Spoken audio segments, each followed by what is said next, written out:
Hey everybody, I just wanted to come on and just share some quick thoughts with you that are really important. What we think and what we say, it matters.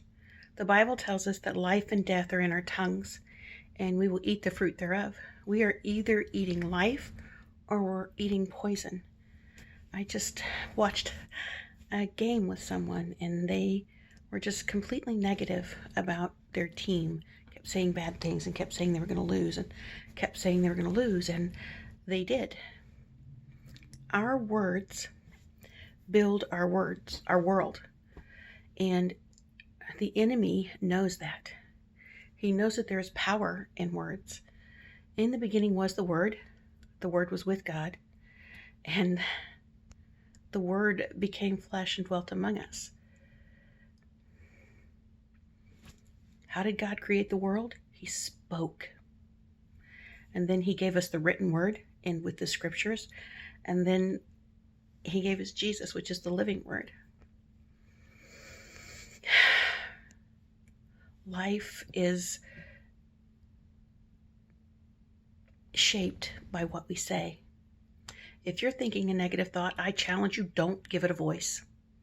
Just cast it down at Jesus' feet and say, you know what, Lord, I don't want to think these negative thoughts. I'm giving them to you, and I'm asking you to replace them with positive words, with words of encouragement. God says that you are his masterpiece. So when the enemy comes along and says that you're a piece of junk, you don't matter, and nobody loves you, it's a lie. Call out that lie. Say, you know what, that's a lie. God says in Ephesians chapter 4 that I am his masterpiece. When it says that the enemy tells you, well, God's forgotten about you, he's abandoned you. Well, no. He says, I will never leave you nor forsake you. I am with you always, even to the very end of the age. There is power in speaking God's words out loud. Today, I encourage you to say words, declarations. God says that call a thing that isn't as though it is. Because when Elisha was up on top of the mountaintop, and there was no rain, he kept praying. He kept saying, I hear the sound of the abundance of rain. He even put sound to it. And he just kept saying it until a tiny little cloud appeared. And when that tiny little cloud appeared, he knew that that was the thing that God was sending. And from that tiny little cloud, rain came. But there was nothing in the sky when he started to call the rain out of the sky. Nothing. So he was calling something that wasn't into life. If you want something good in your life, start speaking that this is the good thing that's coming into your life, and then thank God for it. And I'm not talking about naming it and claiming it, but I am telling you that if God has laid something on your heart and he wants you to have it, talk to him about it. Tell him thank you. Say, Lord, I know that in your time and your way, you'll make it happen. And help me prepare to be ready for when it does happen. Help me to move forward. Help me to do all the things that I need to do on my side so that you can bring it into my life. Sometimes things don't come to us because we're not ready yet. Ask God to make you ready.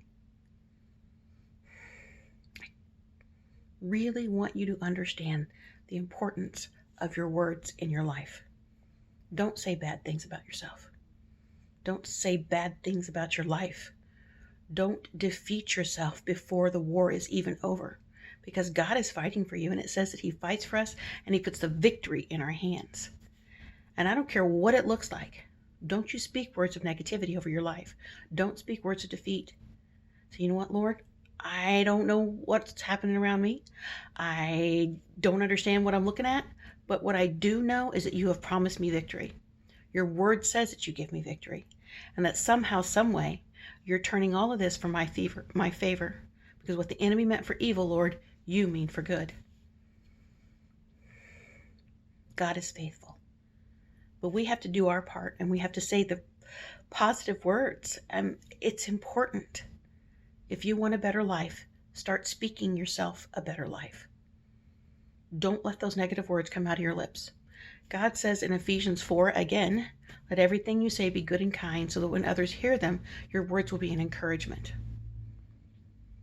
Be encouraging, even to yourself today. I love you all so very much.